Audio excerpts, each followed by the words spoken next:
Hello दोस्तों, जय Shri Mahakal. Welcome to my channel Nifty King. दोस्तों, आज अपन बात करने वाले हैं कि जो हम एक ट्रेड का सेटअप बनाते हैं उस सेटअप में हमें क्या क्या बातें पहले से ही पता रहना चाहिए। एक ट्रेड का जो सेटअप बनता है वो किन किन प्रश्न का उत्तर देने के बाद कंप्लीट होता है, तो वो सारे क्वेश्चन मैं आपके साथ में रखने वाला हूँ और उनके आंसर्स भी अपन ढूंढने का प्रयास करेंगे। देखिए, जब भी आप कोई ट्रेड लो तो उससे पहले, ट्रेड लेने से पहले आप एक कॉपी बनाइए या फिर एक डायरी में आप नोट कीजिए, या फिर एक एक्सेल शीट, अगर आप सिस्टम चलाते हो, सिस्टम पे अगर आप ट्रेड करते हो तो उसमें आप एक्सेल शीट में ये सारे क्वेश्चंस लिख करके तैयार कीजिए। और जब भी आप ट्रेड लो, जब भी आप एक ट्रेड का सेटअप बनाओ, है ना, ट्रेड लो नहीं, जब भी आप एक ट्रेड का सेटअप बनाओ तब आप इन सारे प्रश्न का उत्तर देने का प्रयास करें। जब इन सारे ही प्रश्न का आपको उत्तर मिल जाए उसके बाद आपका जो एक सेटअप है वो कंप्लीट हो जाएगा। फिर आप ट्रेड को बहुत ही आसानी से, बिल्कुल नो टेंशन होके कर पाओगे, जो कि एक ट्रेडर को करना चाहिए। देखिए, सबसे पहला प्रश्न आता है कि हमें क्या ट्रेड करना है। जब भी आप कोई ट्रेड का सेटअप बनाओ उस समय आप जो डायरी में प्रश्न लिखोगे वो पहला प्रश्न ये रहना चाहिए कि मुझे क्या ट्रेड करना है। क्या ट्रेड करने का मीनिंग ये है कि आप निफ्टी ट्रेड करने वाले हो, आप बैंक निफ्टी ट्रेड करने वाले हो, आप ऑप्शन ट्रेड करने वाले हो, फ्यूचर ट्रेड करने वाले हो, आप किसी स्टॉक में ट्रेड करने वाले हो, या फिर आप किसी भी कमोडिटी में ट्रेड करने वाले हो। जिस भी चीज में आप ट्रेड कर रहे हो, सबसे पहले आपको वो चीज आपको नोट करना है। फर्स्ट पॉइंट ये लिखना है कि मैं आज निफ्टी में ट्रेड करने वाला हूँ, या फिर मैं निफ्टी में कल ट्रेड करने वाला हूँ, उसका सेटअप मैं आज बना रहा हूँ। तो सबसे पहला प्रश्न, बहुत ही आसान प्रश्न आता है कि आप क्या ट्रेड करने वाले हो। देखिए, ये जो प्रश्न है ये बहुत ही आसान लगेंगे आपको, बहुत ही सिंपल लगेंगे, लेकिन इनके करने के बाद जब इनका आंसर देकर के आप सेटअप बनाओगे तो आपकी एक ट्रेडिंग लाइफ में जो बदलाव आएगा वो खुद आपको देखने को मिलेगा कि हाँ, वास्तव में अपन जो ट्रेडिंग का प्लान बनाते थे वो बिल्कुल अगर वो लिखित नहीं था, रिटर्न नहीं था, तो अपन भूल जाते थे कि अपन ट्रेड क्या क्या प्रश्न अपने को ट्रेड लेने से पहले पूछना चाहिए अपने आप से। तो इसलिए अपन एक कॉपी बनाएंगे, उसमें सारी चीज़ों को लिखेंगे कि अपन सारे प्रश्न अपने को मिल जाए, आंसर मिल जाए, उसके बाद अपन ट्रेड लेंगे। ठीक है। तो सबसे पहला प्रश्न आ गया, क्या ट्रेड करना है। आपने डिसाइड कर लिया कि मुझे निफ्टी में ट्रेड करना है ना, या फिर आपने डिसाइड कर लिया कि मुझे बैंक निफ्टी में ट्रेड करना है, या फिर आपको किसी भी स्टॉक में ट्रेड करना है। आपने ये वाले प्रश्न का आंसर दे दिया, एक कॉपी में इस चीज को लिख दिया कि मैं निफ्टी में ट्रेड करने वाला हूँ। चलो ठीक है। दूसरा क्वेश्चन क्या आता है अपना, कि कितनी क्वांटिटी में हम ट्रेड करेंगे। मतलब कि देखिए, यही गलती एक नए ट्रेडर या लॉस मेकिंग ट्रेडर से होती है कि वो ये डिसाइड नहीं कर पाता है कि जो हम ट्रेड ले रहे हैं उसमें हमें कितनी क्वांटिटी लेना चाहिए। देखिए फ्रेंड्स, हमेशा क्वांटिटी किस आधार पर डिसाइड की जाती है, अपने रिस्क के हिसाब से डिसाइड की जाती है। और रिस्क के हिसाब से कैसे डिसाइड की जाती है, देखिए मार्केट में क्या होता है, हर एक ट्रेड का अलग रिस्क रिवार्ड रहता है। सारी ट्रेड अपने लिए नहीं बनी होती है। यही गलती हम करते हैं कि जैसे आपने सुना होगा कि टिप्स से हम प्रॉफिट क्यों नहीं कर सकते, क्योंकि जो टिप्स दे रहा है उसे आपका रिस्क रिवार्ड पता नहीं है ना, कि आप कितनी रिस्क ले सकते हो।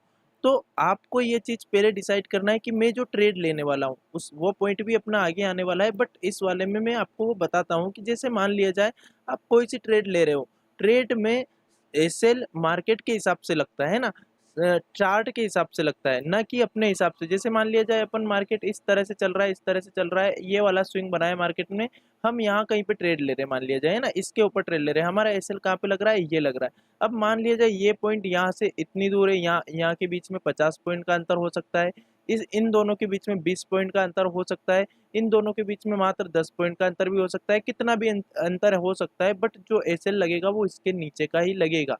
तभी जाके अपना एसएल हिट नहीं होने के चांस रहेंगे। अगर अपन कहीं पे भी कुछ भी अपने रिस्क के हिसाब से ही एसएल लगा देंगे, मतलब कि चार्ट में वो एसएल नहीं बन रहा है। एसएल का मतलब क्या रहता है, एसएल का मतलब ये रहता है ऐसा पॉइंट जहां पे अगर मार्केट आ गई, जिस पॉइंट के अगर नीचे मार्केट आ गई तो मार्केट में बहुत तेजी से सेलिंग आ सकती है। मतलब कि वहां से फिर मार्केट अगर इस पॉइंट को नीचे ब्रेक कर गई तो फिर यहाँ से मार्केट का ऊपर जाना बहुत ही मुश्किल है ना। कभी कभी कोई से केस में चली जाएगी, कभी हमारा एसएल हिट के ऊपर, हिट करके ऊपर भी चली जाएगी, बट टेक्निकली हमें ऐसा पॉइंट ढूंढना है कि इस पॉइंट पे अगर अपना एसएल हिट हो जाता है तो फिर मार्केट यहाँ से ऊपर ना जा पाएगी, है ना।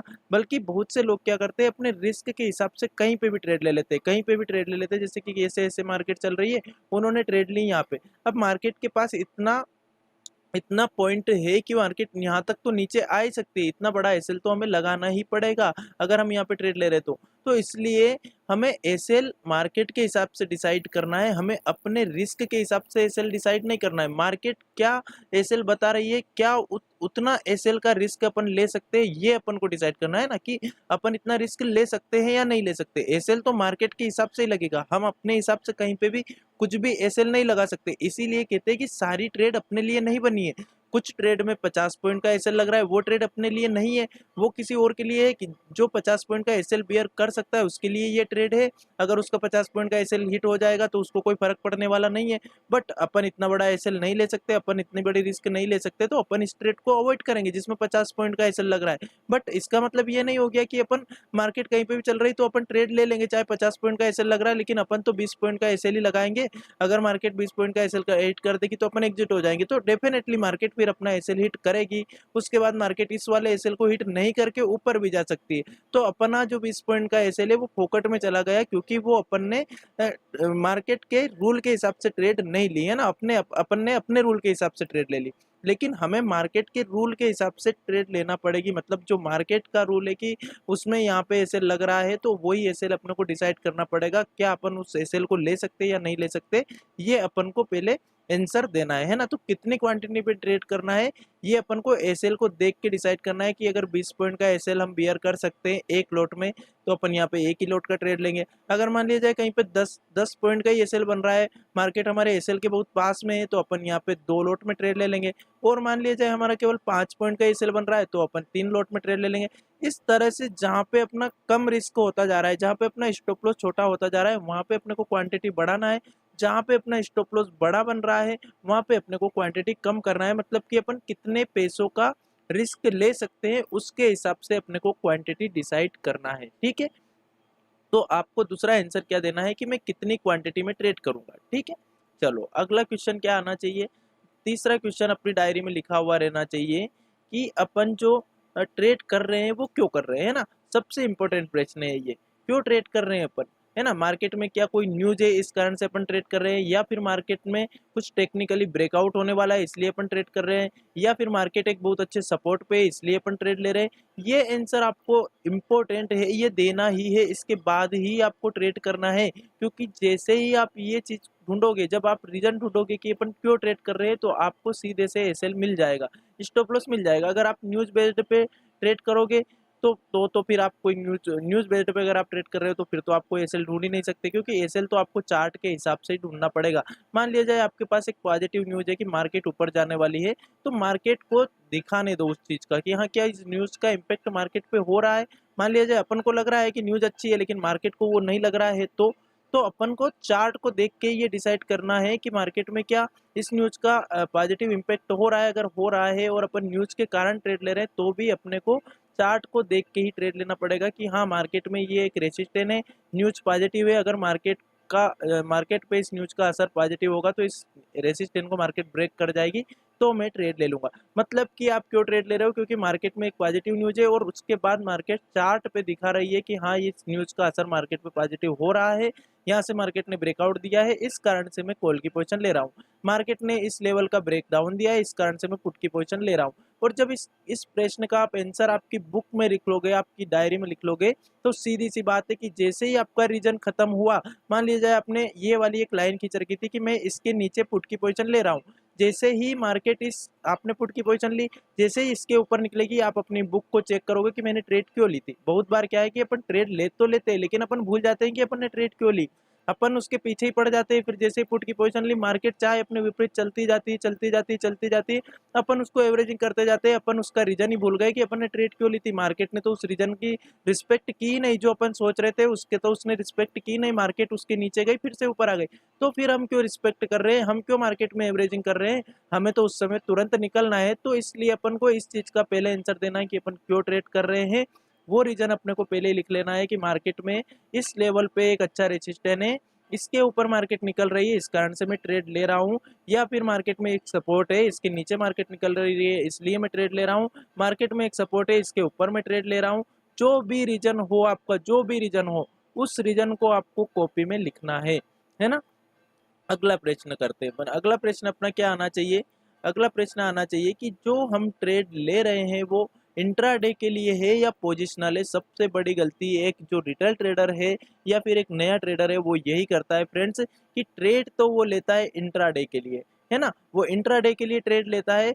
बट जब उसको लॉस, वो पोजीशन जब लॉस में चली जाती है, ओवरऑल जब वो लास्ट में शाम को देखता है 3 बजे के पहले पहले वो लॉस में चलती रहती है, 30,000 के लॉस, 20,000 के लॉस। और ये लॉस में क्यों चल रही है? क्योंकि एसएल नहीं लगाया मार्केट में, है ना, एसएल नहीं लगाया, मार्केट नीचे जा रही है, नीचे जा रही है। ओ, और उसको लग गया कि अरे अब मार्केट ऊपर नहीं आ पाएगी, चलो एक काम करते हैं, कल हो सकता है मार्केट गैप अप ओपन हो जाएगी तो अपनी जो पोजीशन है वो प्रॉफिट में आ जाएगी। इस कारण से अपन एक काम करते हैं, अपने लॉस को बुक नहीं करते हैं, अपन क्या करते हैं, इसको कल के लिए होल्ड कर लेते हैं।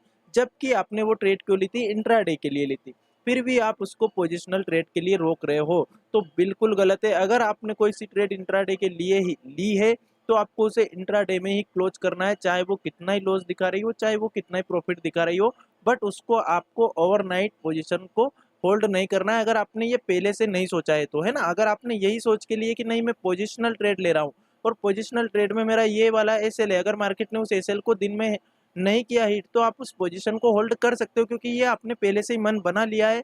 आपको पता है कि मैं जो पोजिशनल ट्रेड ले रहा हूँ इसमें मेरा कितना एसएल रहेगा, मेरी कितनी रिस्क है, ये सारी चीजें आपको पता है। बट अगर आप इंट्राडे ले रहे हो तो सीधी सी बात है, आपने कुछ ना कुछ पॉइंट एक डिसाइड किया था कि मेरा स्टॉप लॉस ये रहेगा, आपने इमोशनल होकर के मार्केट को वो एसएल नहीं दिया, आपने लॉस बुक नहीं किया, और इस कारण से मार्केट ने ज्यादा लॉस में आपको भेज दिया है। और आप फिर सोच रहे हो कि कल मुझे प्रॉफिट हो जाएगा, आप इस आशा के साथ अपनी ट्रेड को क्लोज नहीं कर रहे हो कि कल मार्केट अपनी डायरेक्शन में खुलेगी और अपने को प्रॉफिट हो जाएगा, जो कि आपके लिए एक बहुत बड़ा लॉस का कारण हो सकता है। देखिए हर बार ऐसा नहीं होगा, कभी कभी 10 में से एक बार ऐसा भी होगा कि आप जैसा सोचोगे कि नहीं यार मैं एक काम करता हूँ, रोक लेता हूँ, कल मुझे प्रॉफिट हो जाएगा, और कल आपकी डायरेक्शन में मार्केट खुल जाए, आपको प्रॉफिट हो जाए। बट ये हर बार नहीं होगा, हर बार अधिकतर बार आपको ये जो ट्रेड रहेगी ये विपरीत डायरेक्शन में खुलते हुए दिखाई देगी और आपको लॉस बढ़ता हुआ दिखाई देगा, ना कि कम होता हुआ।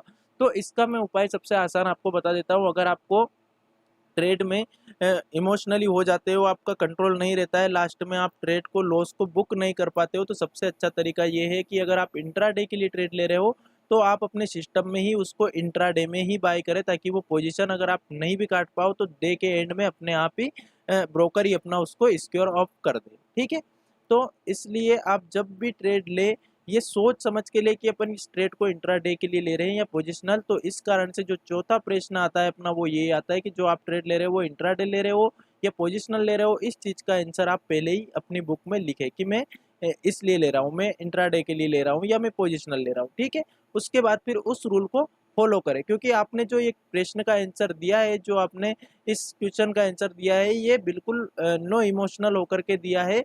अब मार्केट लाइव चल रही है, अब आपके इमोशन काम करने लग गए हैं, इस कारण आप भूल चुके हो कि मैंने ये ट्रेड इंट्राडे के लिए ली थी या पोजिशनल। ठीक है, तो इस चीज का जरूर आप जवाब दे, उसके बाद ट्रेड ले। पांचवी चीज क्या आती है अपनी, कि जो हम ट्रेड ले रहे हैं उसमें हमारा रिस्क कितना रहेगा, है ना, वही बात आ गई कि अपन कितना एसएल लगा रहे हैं, इसमें कितना स्टॉप लॉस इसमें लग रहा है, ये पहले से ही अपने को डिसाइड कर लेना है।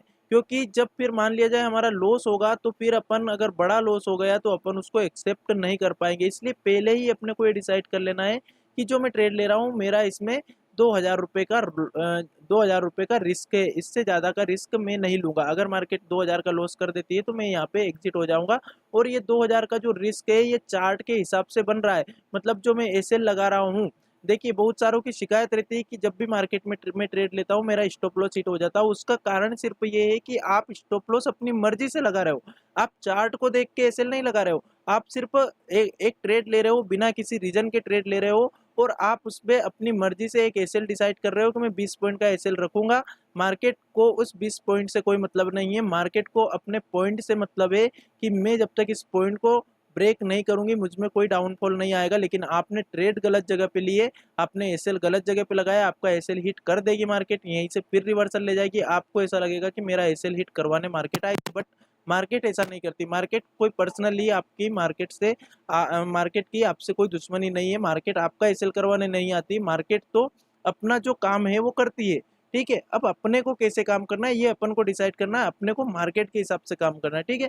तो मार्केट में अगर यहाँ तक का एसएल लग रहा है और अपन यहाँ पे कोई ट्रेड ले रहे हैं, तो ये अपने को पहले ही डिसाइड कर लेना है कि इस ट्रेड में अपना कितना रिस्क है, क्या इतना रिस्क अपन बियर कर पा रहे हैं या नहीं कर पा रहे हैं, उसके बाद अपने को ट्रेड लेना है। तो इस चीज़ का पहले ही आप आंसर लिख ले कि मेरा जो इस ट्रेड में रिस्क रहने वाला है वो कितना रहने वाला है, ठीक है। छठा सवाल अपना वही आ गया, क्या इतना रिस्क मैं ले सकता हूँ।